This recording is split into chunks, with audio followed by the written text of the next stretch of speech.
මම අද ඔබට ඉදිරිපත් කරන්න හිතුවේ හරිම අපූර්ව කවියක්.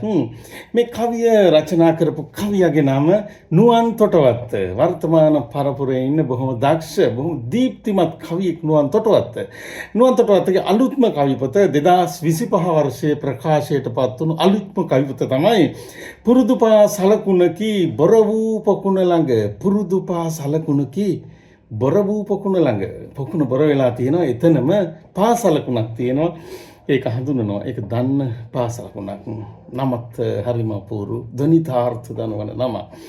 මේ පොතේ කියවගෙන යනකොට මට ඉස්සෙල්ලාම නැත ගැටුණු කවිය. පොතේ පළවෙනි කවිය හැටියට තියෙන කවිය. මේ කවිය නම් කරලා තියෙනවා මාතෘ කියලා. මාතෘ කවියට ලැබෙන්නට පෙර පොඩි සටහනක් නැත්නම් උද්ෘතයක් එහෙම නැත්නම් කවුරුන් විසින් හෝ තවත් කෙනෙකුට කියපු පොඩි පණිවිඩයක් හම්බ වෙනවා. ඒක මෙන්න මෙහෙමයි.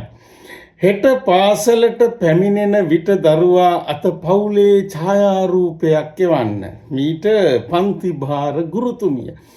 පන්ති භාර ගුරුතුමිය ඔක්කොම ළමයින්ට ගෙදරට පණිවිඩයක් එවලා තියෙනවා. ළමයි අතේ අම්මලට තාත්තලට හෙට ඉස්කෝලේ එනකොට පවුලේ ඡායාරූපයක් ගේන්න ඕනි. මොකක් හරි පාඩමකට අවශ්‍ය වෙලා වෙන්න ඇති. ඉතින් මේක බැලුවාට පස්සේ ඇති වෙන හැඟීම තමයි කවිය හැටියට ගොඩනගන්නේ. කවිය පටන් ගන්න මෙන්න මෙහෙමයි.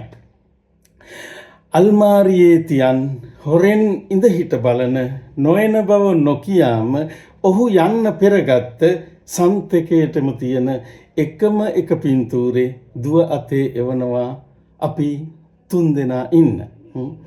ඔහු යන්නේ ඉස්සෙල්ලා තමයි මේ ෆොටෝ එක අරගෙන තියෙන්නේ. ඒක අල්මාරිය හංගලා තියෙන්නේ. අනික් ගෙවල් වල වගේ එන අයට ප්‍රදර්ශනය වෙන්න ගිය ඉස්සරහ තියු පින්තූරයක් නෙවෙයි. ඉඳ හිට බලන අල්මාරියේ තියෙන ෆොටෝ එක එවනවා ඉස්කෝලේට. අපි තුන්දෙනා ඉන්න. ඒක ගත්තේ ඔහු යන්න ඉස්සර ගත්තේ.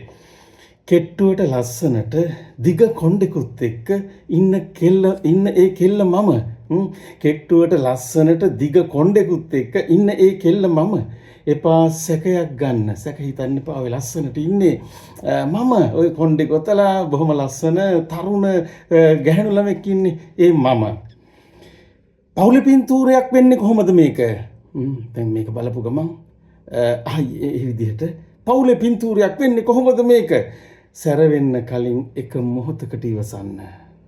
ලෝකයට නොපෙනෙන්න පින්තූරේ එක තැනක ඈ ඉන්නවා කියා. ඒ කියන්නේ දුව. ඈ ඉන්නවා කියා දුවට කියලා දෙන්න. සමහර විට මේ අම්මට ඒක කියන්න විදිහක් නැතුව ඇති.